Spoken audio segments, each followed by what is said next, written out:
Good morning, good afternoon, and good evening to all of those who are watching. Welcome to our Open Up live talk show. My name is Madhusha Kalamainen. I am one of the coordinators for the Youth Wing at Voice of Men 360. By profession, I am a vocal trainer, a vocal coach, and a project coordinator, and I'm going to share with you a brief intro today about the Voice of Men 360 International Men's Day and why we have this talk show, why Open Up is important, and what it's about. So, Voice of Men 360 is a nonprofit organization. We established this in 2020, and we are based from Toronto, Canada. And many boys and men are seeking help in support in many areas of their lives. And we're striving to understand those demands. And we're trying to support what is needed when it comes to boys and men in our society. Now, Voice of Men 360 organization was actually born from the tremendous need and the stepping up as an initiative to help and provide services, help, support, and overcome these challenges that we see with boys' life throughout their life. So we are actually part of International Men's Day. International Men's Day, for those of you who know or may not know, has been actually serving the community worldwide as well for over 21 years. And so far, 90 countries, yes, that's 90 countries around the world that have joined together and are doing various activities regularly. So here at IMD, we're also following through with 6 pillars, which is to focus on generally the overall well-being of boys and men specifically. And of course, we do address all populations as well too, but specifically targeted again to boys and men. So we follow in these same footsteps. So why Open Up, or what is this Open Up program, if you may ask? So because or for those who are watching or for those who men or boys, so the gender as a general population fails to open up their hearts or is not willing to share their matters with anyone. So when we keep our emotional challenges within ourselves for a long time, bottling them up over time, at certain points this is just going to explode, right? So this is what causes more issues, and I feel that there have been times where we see them in our general population and it gets overlooked sometimes when there's health conditions and etc. that are affected by certain barriers or limitations. So again, that is why we are here to create an open space. We are a non-judgmental space, and we're here to allow all individuals to come here to share their life journey through our platform. So we're trying to create awareness about all these life challenges, struggles, overcomings, and how these up and downs affect our boys and men throughout their lives. And there are no limitations, once again, with this program. We don't restrict towards age, gender, nationality, ethnic groups, religion, anything. You're all welcome to come share your life journey. And I will give you some tips later forward of how you can get in touch with us if you want to share your journey too. And all walks of life can, of course, participate. Now, overall, our goal for Open Up is to make a positive impact on someone's life through this program. So not only for those who are participating with us, but even for those who are our viewers, so our audience, we want you to be positively impacted, feel empowered after you leave here. So we want you to leave feeling stronger than when you came. So Open Up is on Sundays. It takes place every morning from 10 a.m. to 10:30 a.m. That's in Eastern Standard Time, as we are based in Canada. So each week we will bring an individual from different walks of life, different kinds of experiences, and this is to share their life experiences with you, with all of us. And today we have a special guest here, an amazing, very talented person who is the founder and the operator of the Therapeutic Intervention Psychotherapy Services. Very long, very interesting. We're going to get into that, and also known as XY Spark. He's also a psychotherapist and an author of the book, Giving Yourself Permission to Grow. So that's 7 solutions for personal development. My apologies, personal development. So this is a book that was written by this really talented person that we're going to be meeting today shortly. So he's actually completed his Bachelor of Arts in Theology at the Northern Caribbean University, Also has a Master of Arts in Psychotherapy at Wilfrid Laurier University, and is currently a doctoral student at California Southern University in the field of clinical psychology. So he actually writes poems and he does a weekly men empowerment video and podcast. So he actually does a lot of initiatives towards improving the life and the overall life quality of men. So let's welcome Mr. Rolando Hyman to our Open Up show. Hey, thank you. Good to be here. Thank you for the warm introduction. I appreciate it. Indeed. Thank you so much, sir, for joining us. And thank you also for being willing to share your life journey with us. We're more than excited to hear. I can't wait to see what interesting things we will know and the amount of impact that you've done. I am really excited to hear that. So let's take a journey and a walk back through to your childhood.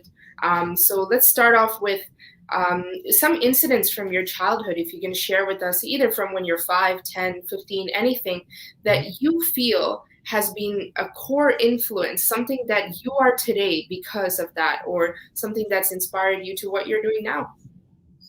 No, thank you. It's interesting that you've asked that question because childhood. I grew up in Kingston, Jamaica, Okay. and I grew up in a community where it was a very tight knit community. A lot of us as young men were there. We went to school together. Summertime was like the best time of our lives. Really? Yeah. And as we grew, life started to happen more in a negative than a positive way, and the community evolved into a very aggressive, unfriendly environment.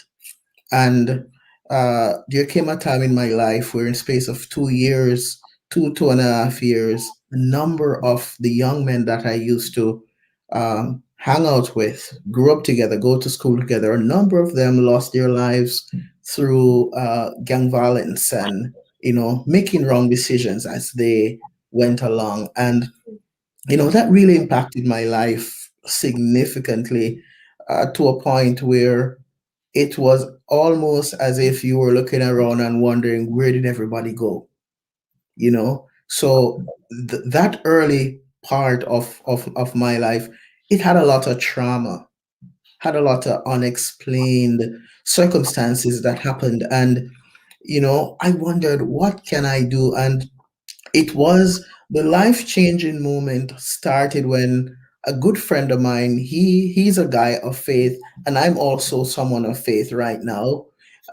He would be saying, Rolando, there is a better way. Why don't you try this? You've never tried this. And I was a kid who I grew up around a dad of faith, but as I became a teenager, I diverted from that and started to do my own thing. And way later, this friend said to me, "Come on, Rolando, try this. Come and visit my church." And I said, "Okay, I'll visit." And I went and I visited. And you know, when I visited that day, it was as if the song, the message of the day was speaking to me specifically. And so from that, I decided I think I'm going to try. And so I made that move. I accepted faith, but then something was still missing. And I made new friends. That's also very important. I made new friends, and these guys are still my good friends today. We've been friends now for maybe 3 decades, believe it or not. And these guys said, Rolando, what do you want to do with your life? And that's kind of like, for the first time in my life, someone asked me a question that I really wasn't thinking about it. What do you want to do with your life? And I said, well, I don't know. And they said to me, no, Rolando, we have been friends now for a couple of years, and we see that you do have some talent. So why don't you think about going back to school and doing something with your life? And I thought, I don't know, I can't afford it. Where would I get the monies from? My parents, very humble beginnings. I couldn't ask my dad, I couldn't ask my mom. I don't have siblings who, I don't have aunts and uncles who I could go to ask for their support. So where would I get all this from? And they said to me, Rolando, you're a person of faith. You'll be okay. Just think about it. And You know, that day opened up an experience that was new because believe it or not, from there I catapult into a new realm of experience. You know, I met someone who said to me, Rolando, another person of faith said to me, Rolando, I've been praying and I was directed to support you. Tell me what you want to do and I'll support you to help to pay for that. And I'm thinking, this can't be happening. This must be a dream. And the person said to me, no, Rolando, I'm serious, you tell me what you need and I'll help you. And I said, great. And so I started doing my research and I got into university. And when I got into university, I started my first semester and it was like this most unbelievable thing that ever happened in my life. I'm just looking around and I'm thinking, is this still happening? Mhm. You know, nature would have it that this person that made me this pledge, they were diagnosed with a terrible cancer. And so they were no longer able to support my quest. So what did I do from there? Interestingly, I said to myself, I'm not going to quit. So I started working. So I was in university and I was working and my work was, believe it or not, I got to work on campus and those monies were deposited to my student account. And so as I worked, I would go to work after I finished class in the evening at 5:30, and I'd go to work sometimes until midnight, and I would go home and I'd write papers, and I'll be back in class in the morning at 8. And I was doing that. Then I had another shift where I would get up in the morning at 4 a.m. I'd go to work and work until 8 and go to class at 8. And I kept doing that. And the miraculous thing that happened is when I finished university, I did finish university in the allotted 4 years, but during my sojourn at university, that job was not sufficient to pay for university. And so another opportunity opened up where I was able to travel. And I traveled for the first time, believe it or not, when I was in my 30s, the first time I ever left my homeland and I came to Canada. And did a student missionary program for a company here where I went door to door. And that was one of the avenues that helped me to pay my tuition. And those days were 12, 14-hour days.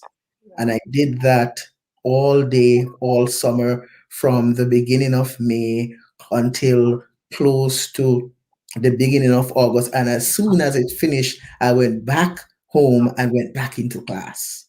And so that has been my journey.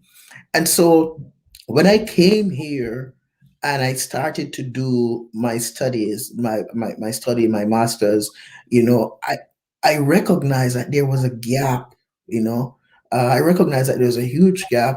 And that was not something that I recognized when I came here because when I was back home in Jamaica, I used to do work similar in the community where I saw a lot of young men who they needed direction. They weren't doing anything with their lives or going anywhere. And I thought, what can I do? How can I provide? And so I migrated. When I came here, I'm like, there's also a void here as well. And so hence I went on and I studied and I did my research for my master's. It was actually the topic of my research for my master's was men who are survivors of intimate partner violence. And I saw that it was just blown out of the park. The way how men were not able to access proper supports. And I'm thinking, if I'm going to be a helping professional, why not seek to connect with more men? And so since then, I've had the passion and I finished. I moved from one area, from Ontario to the province where I'm located now in Alberta, and I met two phenomenal guys who are still my good friends today. And I shared with them my passion. I want to do something for men. And they said, Rolando, go for it. And believe it or not, during the pandemic last year, the thought percolated to the point where I said, I need to get this going. And hence, Out of that passion, XY Spark was born. XY Spark was born out of that passion. I called up a good friend of mine who is in marketing. I said, I have this passion. He said, tell me about it. What would you like? And I gave him the ideas, and he called up his team. You know, he's in marketing, great guy out there in Ottawa, from Q3 Studios. And he and his team came together, and he came back and said, Rolando, you said you want something to restore healthy masculinity. Here are some of the ideas that I came up with. And I said to him, you know what? XY chromosome spark, this is it. This is what I've been waiting for. And so XY Spark was born. Mhm. And then I thought, how do I get this going? So then the podcast was born, you know, and I have another colleague who he's also into psychology. As I said to him, what can I do? And he said, but Rolando, you have everything, you know, and we talked about podcasts. And so immediately the podcast was born. Mhm. And I've been doing it ever since. And so far, we are going over 7,000 downloads. We have listeners from all the way in Australia, in South Africa. You know, we have men who are saying, Rolando, we love what you're doing. We appreciate what you're doing. And this for me makes me excited because now more men are reaching out, more men are able to find a place where they can relate and where they feel like their voices are being heard and they're connecting. So Mhm. that's part of my story in a nutshell. Wow. Well, thank you so, so much for sharing your journey. It's definitely very, very inspirational. I can definitely say I'm proud to hear of where exactly you hail from and the experiences that you've seen. And I'm sure they will affect you. They will continue to speak to you for the rest of your life. But thank you so much for sharing that.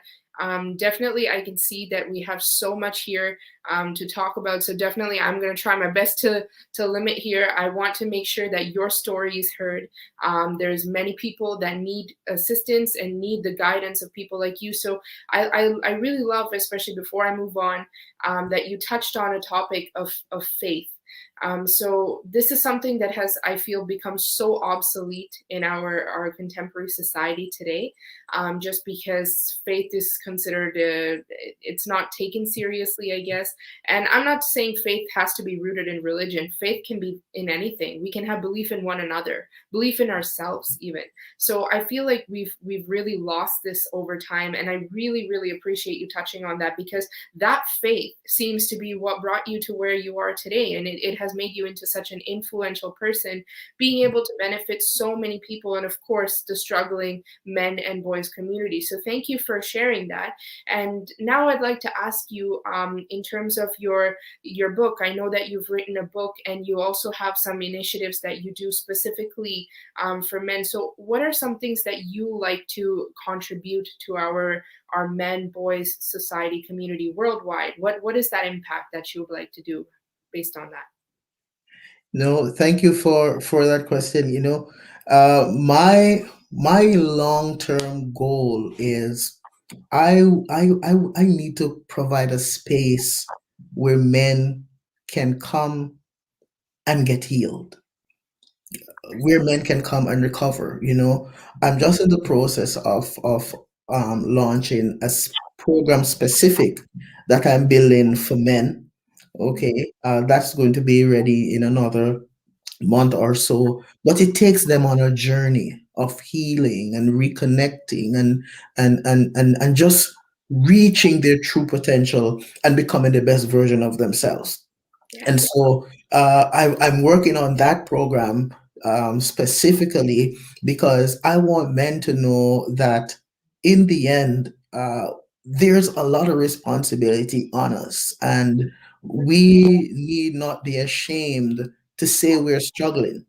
But my goal is, when you are ready to acknowledge that, we're saying we're here to walk with you on that journey so that you can receive the courage, you can receive the strength, the healing and the recovery that you are looking for. So XY Spark Our goal, as we say, is restoring healthy masculinity. And whatever that looks like, in the end, we want to seek to have a space wherever the space is made possible. We want to have that space for men to come and for our boys to come and learn. And what I would say, break this cycle and move away from this societal dictate of Mm. the whole stoic sort of unbalanced way of thinking and looking at what it means to be a man. And so that's one of our big goals for the community: restoring healthy masculinity and empowering men to be the best version of themselves, and knowing that in the end we can do better. That's great. Honestly, that's really, really, truly inspirational.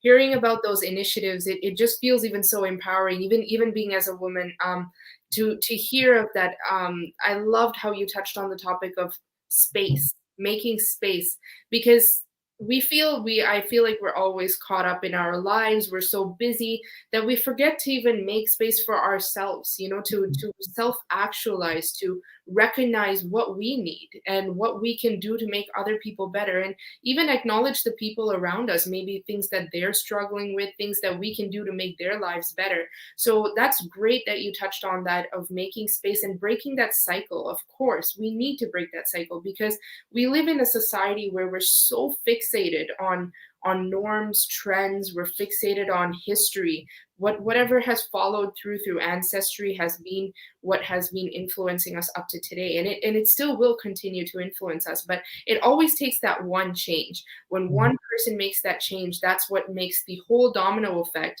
when everyone else is able to see and change as well too. And in fact, I'm inspired too by your work. So definitely I would love to look into it further as well too. I would love to be a part of your initiatives too, and I'm hoping that those who are watching this too will also feel inspired by these initiatives of how we can improve the lives of men. And now going forward, I want to ask you, so based on your book, Giving Myself Permission to Grow, that's 7 solutions of personal development. That alone just sounds like a formula for success. And I want to know what's your secret behind the formula? What is your theory? What would you like to contribute? This book that I wrote, believe me, this book, I'm trying to shift the problem thinking mentality to a solution thinking mentality. Right. One of the things that I've learned in my practice and in my approach to therapy is that everyone, most persons, get into this problem saturated mindset, and this problem saturated mindset has really impacted our ability to be more in control of how we approach problems and how we overcome problems, because we see the problem more as something that is destructive and something that's really keeping us stagnant. Mhm. And so the title of my book is How Do We Change the Meaning of Problem and Make It Work for Us? How do we make problem our friend versus seeing problem as something that's against us?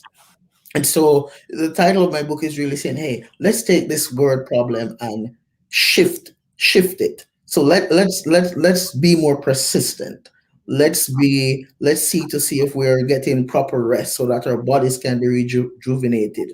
Let's see if we can start opening up some of those areas in our lives that we have had closed off for so long, and start doing some serious self-reflection. And so we use the word problem and we reshaped it and make it become more: find a point as you feel like you're in this problem cycle stuck, find a space or a point within this cycle where you can say, okay, that's the direction I'm heading to get out of here. So do I need to start doing more evaluation? Do I need to start working on maintaining a proper routine? Do I need to start work on ways to make sure I'm getting proper rest? Is it that I have not been persistent enough to work towards my goals? So the book is really challenging us to move away from the problem mindset to the solution thinking mindset. And so far, if you check Amazon, for example,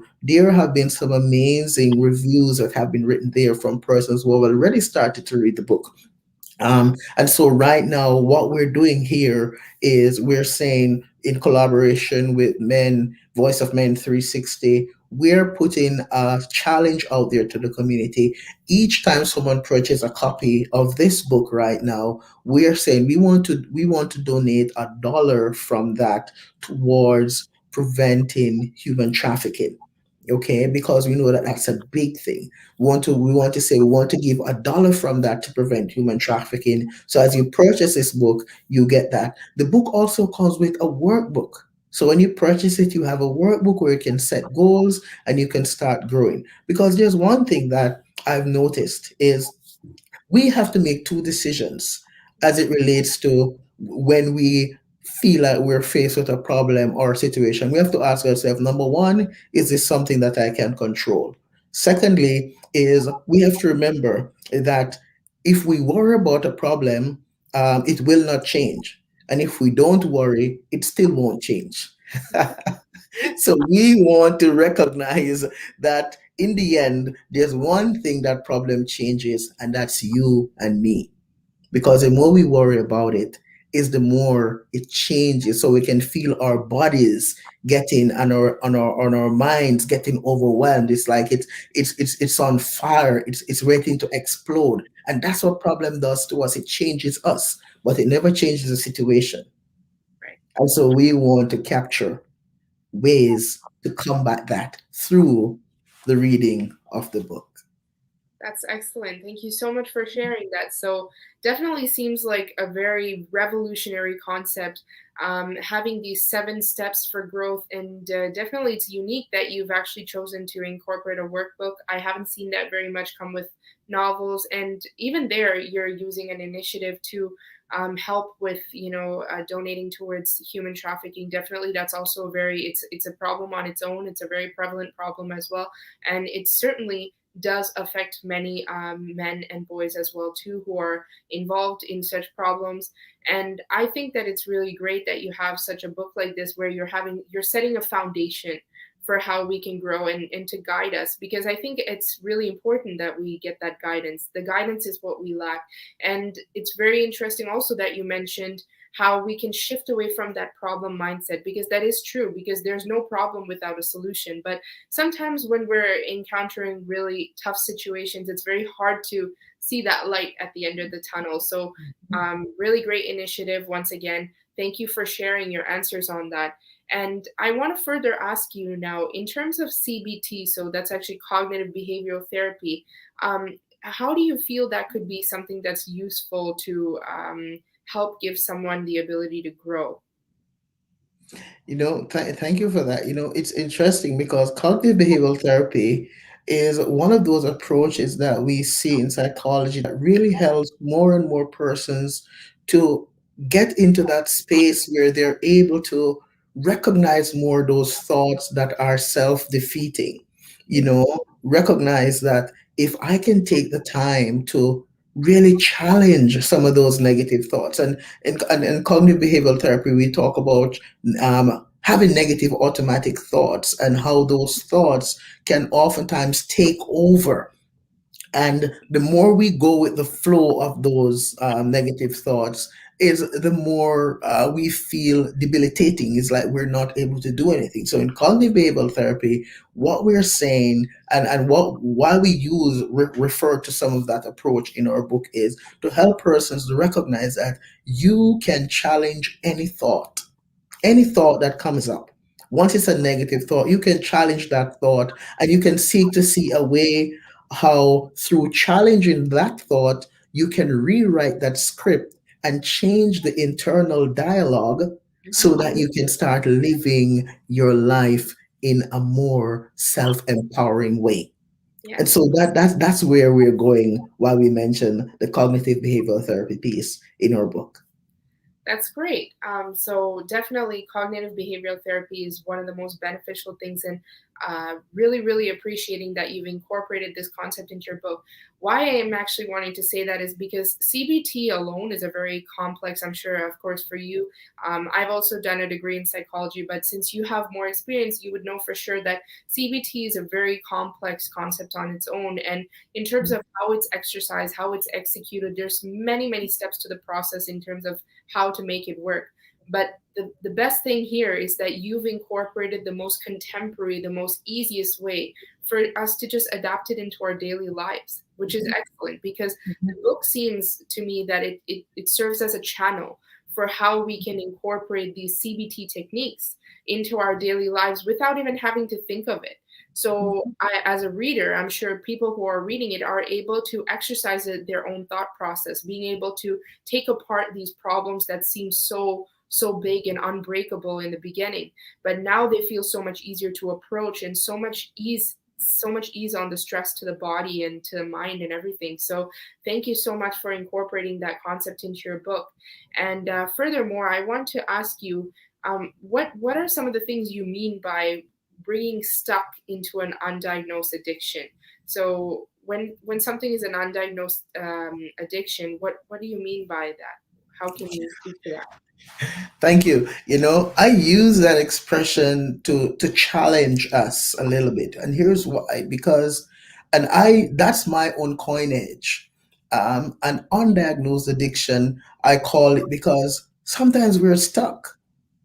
Mhm. Okay. So the undiagnosed addiction that I'm referring to, as I'm saying my own coinage, is we're stuck and we're not even recognizing that we're stuck. Okay. And so we get addicted to that behavior where we are no longer challenging ourselves to grow or to come out from our comfort zones. Mhm. And hence I refer to it as an undiagnosed addiction because we're stuck. Okay. And so taking away from that question, as I'm writing the book through research, I came through and I recognized that there is such a thing known as intellectual humility, where we are now challenged to ask ourselves a very critical question, which is, could it be that all the things that I've been taught are flawed? Mhm. No, when I saw that, I said, there's a perfect example from the research that there are those who are stuck because they're not asking those questions. And because we're not asking those tough questions, we stay in our comfort zones, so to speak, and we're not willing to do the work because it's challenging us to change. And most persons, they are afraid of change. They Yes. resist change. So that's where that coinage came from as it relates to an addiction that's undiagnosed, because there are so many persons who are stuck. Mhm. Definitely. Thank you for sharing that. Actually, it's a very, very thought provoking concept that you mentioned the term stuck. Even actually now, it makes me think actually about how much everyone seems to be stuck. Even I'm thinking about it now, and I think I'm stuck too in different ways. And definitely, we get so comfortable within that. Like I said, like you said, actually, the comfort zone. We establish our own safe zone of what we feel we're capable of. We suddenly start using that to determine that you can't move forward beyond that is the line. And I'm so happy that you're using your book and your research, your valuable knowledge to help us break that barrier, to create new lines to start walking up towards. So that's something that's really, really important. And in terms of even the concept of being stuck, I think that's something that a lot of people need guidance with because, like you said, yes, everyone's afraid to approach change. And this actually brings me back to the concept I remember when I was studying back in psych as well too, was the iceberg concept, because we just have parts of us that are part of our passive mindset that we just refuse to touch upon. We don't want to see them because we're just afraid of what's going to happen, and what if we start regressing back and taking steps back. So definitely a really, really great point that you mentioned. And going forward, I want to ask you if you can give us some more information about sponging and filtering. So for those who don't understand the concept in a really modern way or a simpler way, how can we explain sponging and filtering for people, and how would you use that as a solution? Fantastic. You know, uh, now, once again, my aim when I wrote this book is psychology is a very complex discipline. Yes. And I try to write the book and use common language for anyone, and so far, I've seen, males, females who have read it and they've said, Rolando, I really appreciate the way that, I can relate. So when you talk about the sponge and the filtering, there are some of us who our personalities, we naturally we go out and we take on everything. Yes. Okay, we are like little sponges, we take on those negative emotions, we feed on our environment. Okay, and so we take it on and we go home sometimes from work, or we go to a family gathering which haven't had now in over a year, Mhm. but we take home all the gunk, Yes. and it sinks deep in our emotional, psychological space, and we start feeling overwhelmed, and we start, talking about life and the community and the government, and everything is just coming down on us. Yes. But then there are those of us who we have a good self-preservation plan there, where we're like filters. So when all the gunk comes, we already have an emotional boundary that is set, where we're able to say, hey, wait a minute, this one is not getting through. And the purpose of a filter is, remember, if you were to check it, it only allows what is necessary to come through. Mhm. It keeps all the gunk out. Yes. Okay, and when you go oftentimes to get, I mean, if you have a heater, a regular heater, if you have your furnace, there are times you have to change that filter. Mhm. And what you notice this filter has, it gathers all the gunk. Yes. And so I use that language to help persons to ask themselves, what kind of personality am I? Am I a sponge or a filter? Do I have some good boundaries there? Mhm. Am I allowing too many things to come in when I should be saying, hey, but wait a minute, this is not mine to own. I need to leave this Yeah. and do something differently. So that's where that concept came from. And we have to learn how to do that more. So Mhm. that's just me trying to make the language and the whole approach to therapy be more practical so that persons can get it. Uh-huh. Really great. That's a very, very pivoting analogy that you used there with the sponging and filtering. Um, I think that's something that a lot of people need to understand because we are sponges for sure.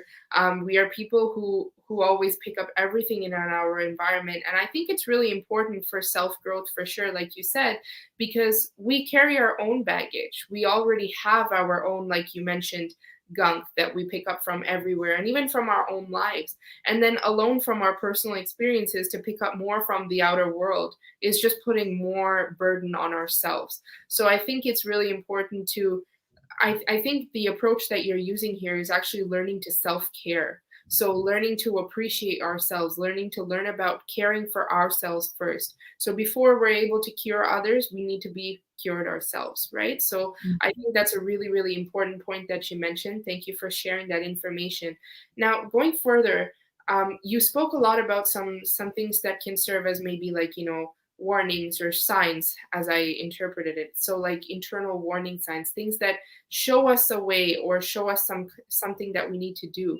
So if you can elaborate on that more about how our emotions can be applied to, breaking internal dialogue, etc., and how it can help us. Yeah, great. Thank you. It's very important. You and I, every single day, we need to take some time to reflect on, where am I right now? What do I need? Am I in a good space? Am I in a good space psychologically, socially, spiritually? Am I in a good space? Okay, physically. Because I find that oftentimes you, me, all of us, we can get into that mind frame where we're not paying attention enough to ourselves. Yes. We're busy. Men, they want to make sure that their wives and their kids are okay and their job is okay, and they don't remember that, hey, but I'm not okay. Mhm. Mothers, they want to make sure, my kids are okay, my husband is okay, my mother-in-law, my mom, my siblings are okay, and they're forgetting that, wait a minute, but I'm not okay.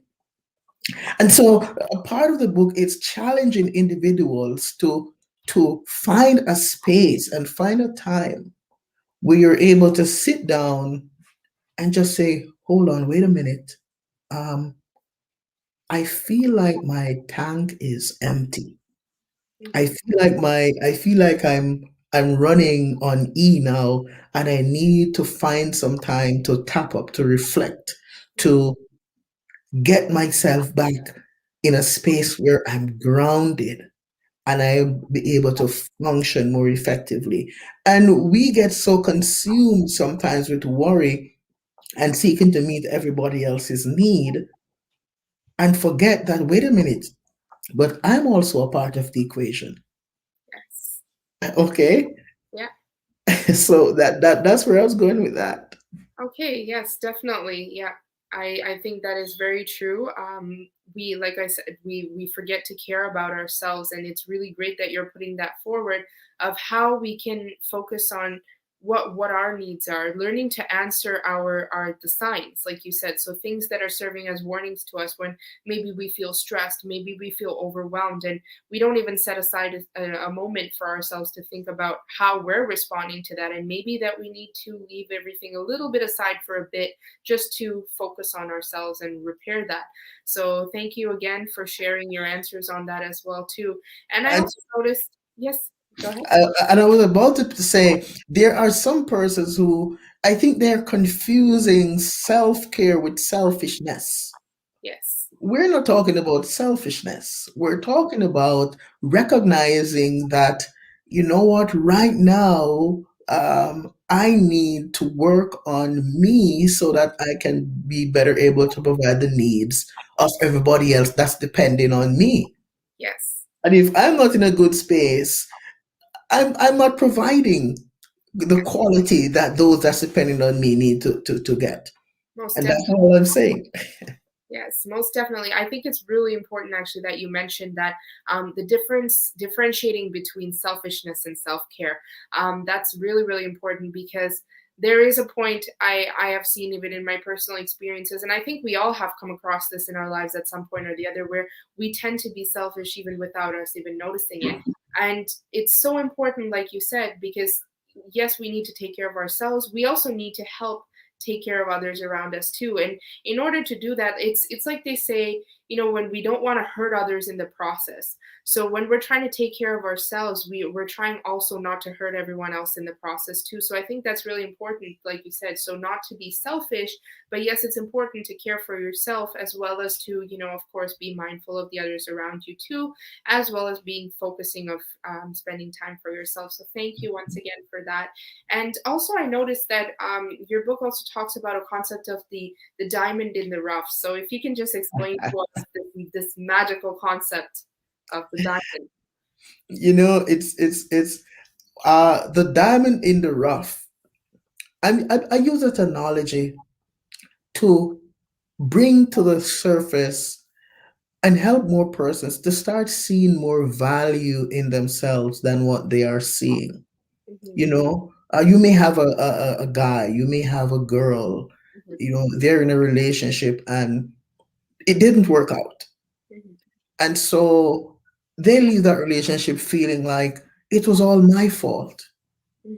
If I had done all these things differently, then I wouldn't be where I am now. Hmm. And the diamond in the rough analogy is bringing to the surface that, hey, remember that everyone wants to be a diamond, Hmm. but no one wants to go through the rough. Yeah. Okay? Life experiences are sometimes the rough, but it does not take away from the reality that there's still value in you. Hmm. Okay? So don't allow the circumstances or situations that happen in life. One of the old pioneers in solution focused therapy, Virginia Satir said that life just does not happen, life just is. Mm-hmm. So sometimes the way that life goes, it happens, it does not take away from the reality that there is still value in you. You're still valuable. You're still a diamond. You may be going through the rough now, but if you don't get distracted, in the end, your sheen is going to show and Yes. your value remains intact. Yes, most definitely. That's a very important concept that you mentioned. Thank you for sharing that. Actually, I really never thought of having the concept of the diamond in the rough being mentioned in a more in a psychological environment or a psychological type of concept. It's really interesting to think of it that way because usually we tend to consider diamonds in the rough more like associated with, as far as I know, even in my experiences, we tended to mostly associate it with beauty. It's being associated with self-image concepts, but I haven't ever thought of it as actually something that's it's part of us. Like we are the diamond. We are the diamond. And definitely I love that concept because we always say that a diamond can't shine without you working at it. There's no way that you can do it in a single try. So definitely, like you said, it's something that we work to chip away at throughout our lives to make sure that we're always making one step towards being just a better person today. And I think that alone is something that people need to acknowledge and understand that, hey, even if I make one step of progress today, you're making one more thing than you did yesterday, and that alone is an accomplishment. But it's so easy to get caught up in, like you said, like sponges, we absorb everyone's accomplishments, everyone's state of life, that we feel that we need to be here, we need to be there. So definitely, like you said, if we could acknowledge the fact that we're diamonds in the rough and we're working at ourselves every single day, 100% someday that diamond is going to shine. So thank you for sharing that concept.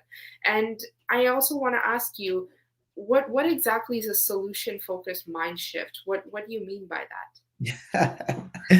you know, uh, the solution focused mind shift that I'm talking about is helping us to once again move away from focusing more on the problem Mhm.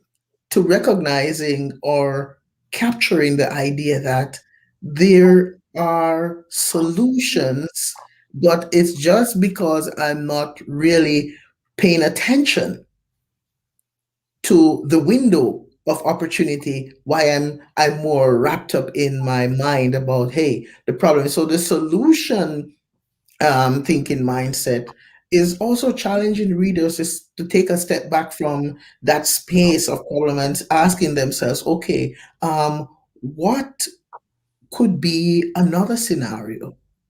What Yes. other way could this go? All right. What if I'm wrong? What if these thoughts that I'm having now is actually uh, cannot be substantiated with evidence? Hmm. So that solution thinking mindset is really challenging readers to look at another perspective, to Hmm. see what else could I do here. Hmm. And that's the difference with two guys could be sitting in a hole and one will say to the other, we're going to die in here, while the other one is saying, I wonder what's the best way to get out. Hmm. Yes. One has already accepted defeat. The other is starting to think about how does he recover from this. Hmm. Hmm. So that mindset, it starts there and it ends there. Most definitely. Yeah. I think that's important that you mentioned that because being able to put yourself in another person's shoes is something that has been very difficult for everyone. And I don't know exactly if that roots from empathy or being able to like sympathize, because sympathy and empathy are two totally different things. But we often are able to sympathize with other people and empathize, but like you said, we forget about ourselves. We don't actually empathize with ourselves. So that's really important that you're able to do that. And like you said, look at it from another perspective, because 100% when we look at it from another perspective, there's surely going to be some kind of solution other options that we can come up with of how we can heal ourselves. So that's really important, and thank you for sharing that.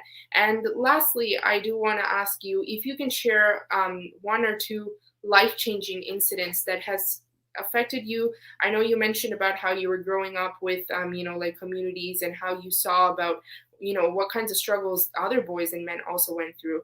But if you can also share something about what affected you as an individual, or even in your family, that stands with you to up to today, if you can share something. You know, I would like to say that in my own life and in my book, I wrote about it because, yes, there were times in my journey where I really wanted to throw in the towel. Things were tough, you know. I remember one morning I was at work and I was doing my janitorial duties, just getting ready to go to school, and things got so overwhelming that I sat on a chair and I wept. You know, I wept, and I mean I wept for maybe 3 5 minutes, and the tears were just flowing because it was as if I was seeing no way out. Yes. I had no way out. I just felt like this is it for me.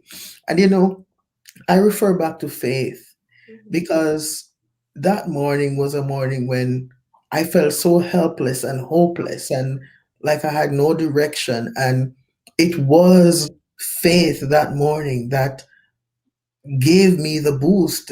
It was as if the hand of the creator, you know, just rested on me because I tell you, I wept so much that morning that I literally fell on my knees and was just curled up in an embryonic space. Okay, was just there crying because I just felt like I'm not going to make it. Hmm. And right there in that morning, I felt like the hand of creator just rested on me and gave me that assurance that, you know what, Rolando, you're going to be okay. And Hmm. for some persons, they may say, okay, yeah, yeah. But I think that was my moment of reassurance from a higher power to Right. say, kid, listen, I got this. Right. You know, I got this, kid. And you know, and so when I interact with the community, I don't present my faith or anything because I know everyone is not open to it. What I'm saying, for me, Hmm. it has helped me significantly. It's helped me to be the father that I am today, to be the husband that I am today, Hmm. to be where I'm in my career today because I have faith. And that's why in my book I wrote about 4 pillars: Hmm. the physical, the psychological, the social, and the spiritual. Hmm. Okay. And so in my own life, and my journey has been decorated. So when you talk about self-care, I have a specific routine Hmm. where for Rolando, that's what I do for self-care. And it includes my spiritual meditation and stuff daily Right. for grounding. So that's my story. And I just continue to encourage others to find your routine and something that works for you. And you'll be surprised to see. Definitely. Thank you so much for sharing that. Definitely, like I said, it's really important to mention faith. Like I said, faith is something that's become so obsolete. So thank you for sharing your perspective of how faith has helped you ground yourself. And I love that phrase, the you're gonna be okay. This will be okay.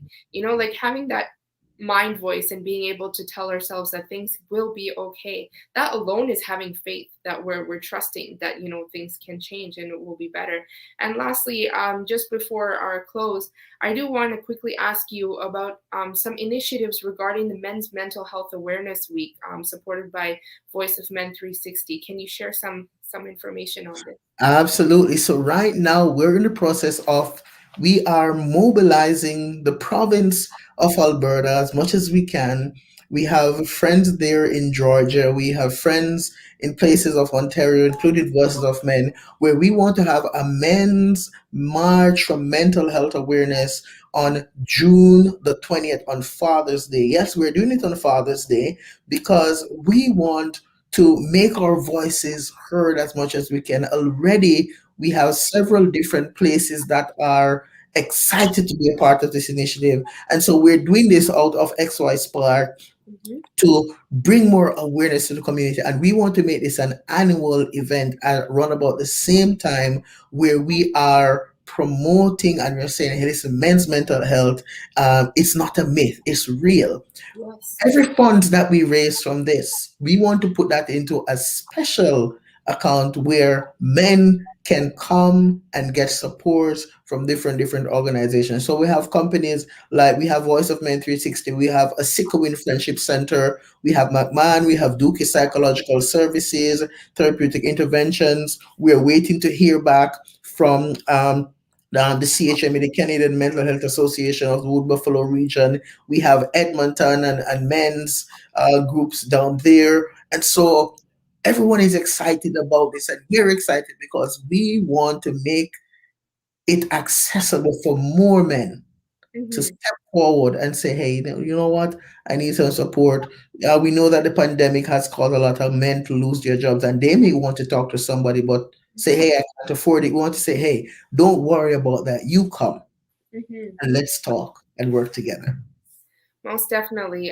Thank you for sharing on that. I definitely think the march, the concept of a march itself is so empowering, right? Because we have such a large population together, and that's what we want. And I hope to see in the future that we as a world, as a community, as countries, can march towards success and away from what has been problems in the past. So thank you so much, Rolando, for sharing about all these personal journeys and all your experience, your expertise. I know definitely it's not easy for you to discuss these stories and everything, but I appreciate the courage and willingness that you took to come forth today and be a part of this, and also give a hand to other men and boys who may be very well experiencing the same things that you were, or even experiencing things in their own world, and today they're able to stand by and have some faith that that they can make things better. And definitely buy your book as well too. I want to encourage everyone to have themselves check that out and access some resources on that. So thank you once again, Rolando, for joining us and sharing your journey with us today.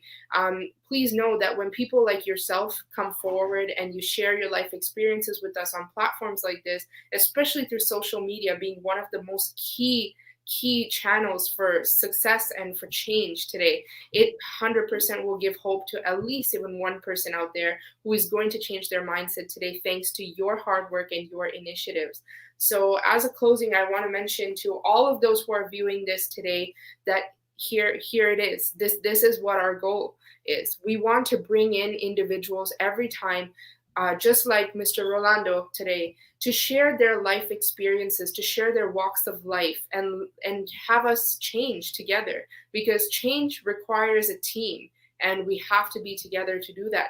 So we bring them forward, we have them share their life journeys, and we have an open conversation, because like I said, this is a non-judgmental space. So we want you to be free here to be discussing anything that's on your mind, anything that's challenging you, and we're here to help, and we hope that we can help you.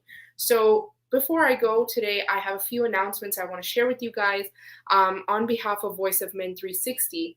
We actually consist of 4 live shows that are taking place weekly. So number one, we've got Open Up. So this is what I was talking about, sharing your personal life journey. That's a live talk show that's taking place every Sunday in the morning at 10 a.m. Again, Eastern time. And then number two, we have the weekly webinars. So that's on Saturdays from 10:30 a.m. to 11:30 Eastern time, once again in the morning. And then we also have a program, it's called Billy. So this one is known as the Tamil live talk show. So that takes place in the Tamil language. And that's on Wednesdays from 7:30 p.m. Eastern time, Sundays at 8 a.m. Eastern time as well for those who are living outside of Canada, for all our international participants. And number four, we also have the panel discussion, which takes place twice a month. And that is currently running and available in English as well as the Tamil language. And we also have started a new initiative as well of podcasts where we're doing the Open Up. So it's like the video program as well as in English. So you can participate at your convenience, as well as Billy is known as the program, which is in Tamil. And you can also feel free to join in that one as well at your convenience. And before I close as well, I want to mention that we recently started our monthly men's group meeting. So this takes place every third Sunday in the month from 7 p.m. to 8 p.m. This one is strict though for only men. And once again, it's for anyone. There's no restrictions. It could be any religion, races, language, nationality, ethnic groups, all walks of life. But this is specifically here just for you guys, for all the boys and men out there watching this. And if you ever feel like you want to be a guest on one of our shows, or you're willing to be a part of our organization and help, whether you want to do that behind the scenes or in front, please reach out to us. Do us a favor. We love to work with individuals, professionals, experts, community organizations, associations, corporations, government officials, and businesses. So anywhere you're from, if you feel like you could make a change in this, definitely take the step forward. You don't have to be in the forefront. You can be behind as well too, and you can still be helping at least one person. So how you can get in touch with us, we got a phone number that's 437 889 8329. We also got our email address that's info@voiceofmen360.org, or our website, which is www.voiceofmen360.org. You can also find us across all social media platforms. That includes our Facebook group page. We've got a group that you can join. You can see all our daily activities, our calendars, and you can also invite your friends as well. Share it, pass the word out. And we also have our pages on Instagram, LinkedIn, Twitter, YouTube, TikTok, you name it. So please try your best to follow up with us. Subscribe to our YouTube channel to stay in touch with all of our initiatives. That's Voice of Men 360 again on YouTube. And we want to reach out to more and more people and help everyone. So you your best to help someone. We're also going to try and help you. Please continue to support, and thank you once again for all your time today watching us and sharing your time with Mr. Rolando and myself. Thank you. Signing out for now, Madisha. See you on our next show.